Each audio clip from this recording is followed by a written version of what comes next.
Halo, kami mahasiswa keperawatan angkatan 22 semester 4 kelas A dari kelompok 2 dengan anggota Eren Sunda, Esther Anto, Febriani Wawulmaya, Gracia Bariman, Juneva Ngala, Maria Takulmanul, Susanti Varian, Yosefina Migau, dan Stefanul Ludong.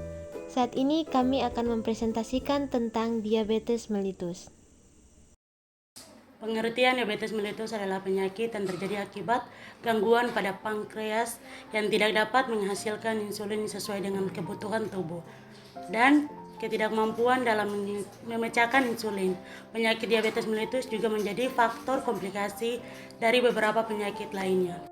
Selanjutnya, anatomi.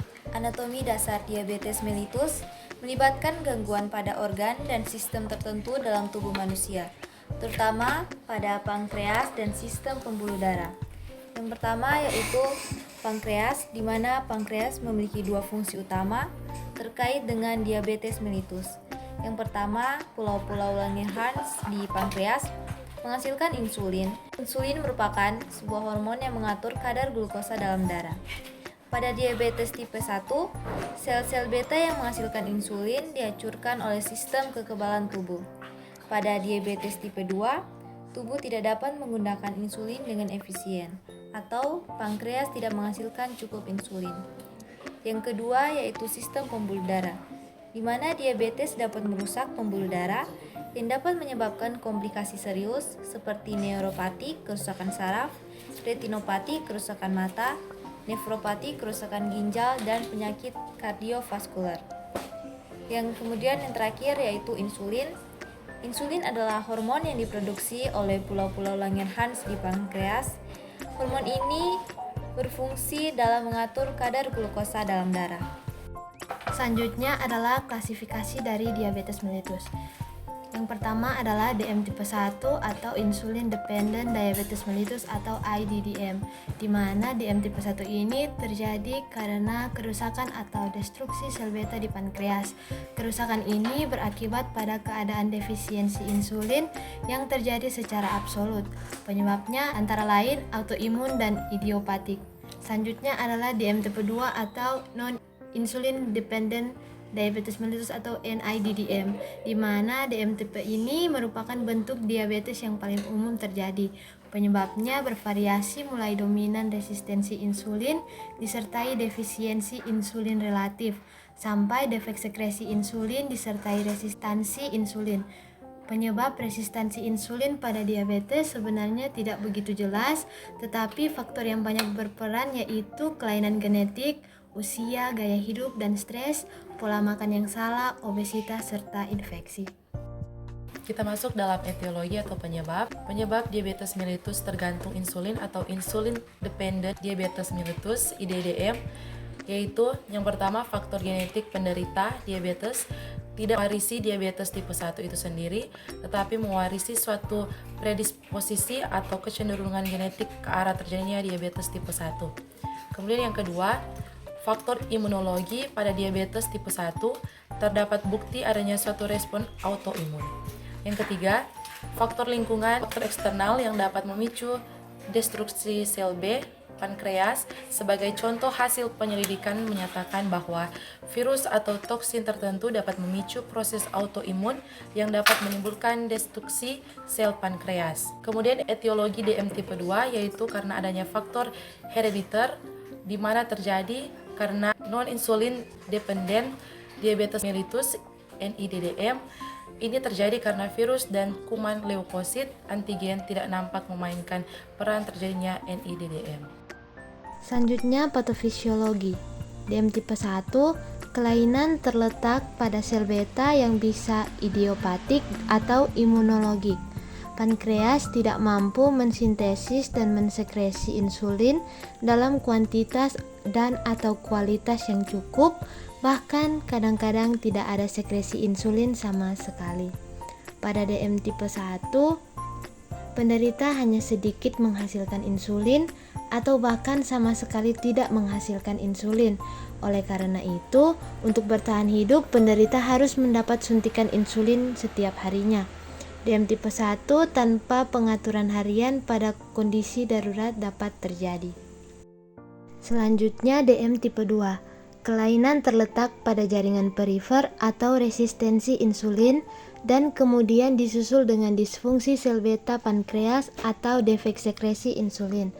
Sekresi insulin oleh pankreas mungkin cukup atau kurang sehingga glukosa yang sudah diabsorpsi masuk ke dalam darah, tetapi jumlah insulin yang efektif belum memadai, jumlah reseptor di jaringan perifer kurang pada obesitas, jumlah reseptor, kadang-kadang jumlah reseptor cukup tetapi kualitas reseptor jelek, sehingga kerja insulin tidak efektif atau insulin binding atau afinitas atau sensitivitas insulin terganggu. DM tipe 2 ini biasanya terjadi di usia dewasa. Kebanyakan orang tidak menyadari telah menderita diabetes tipe 2 walaupun keadaannya sudah menjadi sangat serius. Diabetes tipe ini sudah menjadi umum di Indonesia dan angkanya terus bertambah akibat gaya hidup yang tidak sehat, kegemukan, dan malas berolahraga. Tanda dan gejala dari penderita DM. Yang pertama itu keletihan, yaitu rasa cepat lelah dan kelemahan yang disebabkan akibat penggunaan glukosa oleh sel menurun.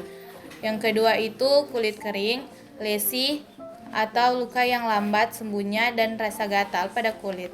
Yang ketiga sakit kepala, mengantuk, dan gangguan pada aktivitas disebabkan oleh kadar glukosa intrasel yang rendah. Yang keempat kram pada otot atau iritabilitas, serta emosi yang labil akibat ketidakseimbangan elektrolit. Yang berikutnya itu gangguan penglihatan seperti pemandangan kabur yang disebabkan karena pembekakan akibat glukosa. Berikutnya, sensasi kesemutan atau kebas di tangan dan kaki yang disebabkan kerusakan jaringan saraf. Gejala yang berikutnya yaitu gangguan rasa nyaman dan nyeri pada abdomen yang disebabkan karena neuropati otonom yang menimbulkan konstipasi. Dan tanda gejala yang terakhir yaitu mual, diare, dan konstipasi yang disebabkan karena dehidrasi dan ketidakseimbangan elektrolit serta neuropati otonom. Selanjutnya, komplikasi pada diabetes mellitus. Yang pertama, mata, terjadi retinopati, diabetik, dan katarak. Yang kedua, pada ginjal, terjadi glomerulosklerosis, intrakapiler, dan infeksi. Yang ketiga, pada saraf, neuropati perifer, neuropati kranial, neuropati otonom. Yang keempat, terjadi kulit dermapatik, diabetik, nekrobiosis, lipidika, diabetikorum, kandidiasis, luka kaki, dan tungkai. Yang kelima, pada sistem kardiovaskuler, penyakit jantung dan gangren pada kaki. Yang keenam, fasilitas dan miositis nekrotikans, meningitis mukor, kolesistitis, emfisematosa, otitis eksterna maligna. Selanjutnya, pemeriksa penunjang. Yang pertama, kadar glukosa darah sewaktu yaitu plasma vena. Yang bukan diabetes mellitus kurang dari 100, yang belum pasti diabetes mellitus 100 sampai 200, yang diabetes mellitus lebih dari 200. Selanjutnya, darah kapiler. Yang bukan diabetes mellitus kurang dari 80, yang belum pasti diabetes mellitus 80 sampai dengan 200, yang diabetes mellitus lebih dari 200. Kemudian kadar glukosa darah puasa. Yang pertama plasma vena, yang bukan diabetes mellitus kurang dari 110, yang belum pasti diabetes mellitus 110 sampai dengan 120, yang diabetes mellitus lebih dari 126. Yang kedua, darah kapiler, yang bukan diabetes mellitus kurang dari 90, yang belum pasti diabetes mellitus 90 sampai dengan 110, yang diabetes mellitus lebih dari 110. Dan yang terakhir adalah tes toleransi glukosa. Untuk tes toleransi glukosa ini, kadar darah sewaktu dan puasa sebagai patokan penyaring diagnosis diabetes mellitus. Baiklah, selanjutnya yaitu penata laksanaan. 3 hari sebelum pemeriksaan, pasien tetap makan dengan karbohidrat yang cukup dan melakukan kegiatan jasmani seperti kebiasaan sehari-hari. Berpuasa paling sedikit 8 jam mulai malam hari sebelum pemeriksaan Minum air putih tanpa glukosa tetap diperbolehkan. Yang selanjutnya dilakukan pemeriksaan kadar glukosa darah puasa. Diberikan glukosa 75 gram untuk orang dewasa atau 1,75 gram per kilogram untuk anak-anak. Dilarutkan dalam air 250 ml dan diminum dalam waktu 5 menit. Kemudian berpuasa kembali sampai pengambilan sampel darah untuk pemeriksaan 2 jam setelah minum larutan glukosa selesai. Dilakukan pemeriksaan kadar glukosa darah 2 jam sesudah beban glukosa. Selanjutnya, selama proses pemeriksaan, subjek yang diperiksa tetap istirahat dan tidak merokok. Edukasi yang dilakukan yaitu diabetes mellitus pada umumnya terjadi karena gaya hidup dan perilaku yang tidak baik dalam pola makan.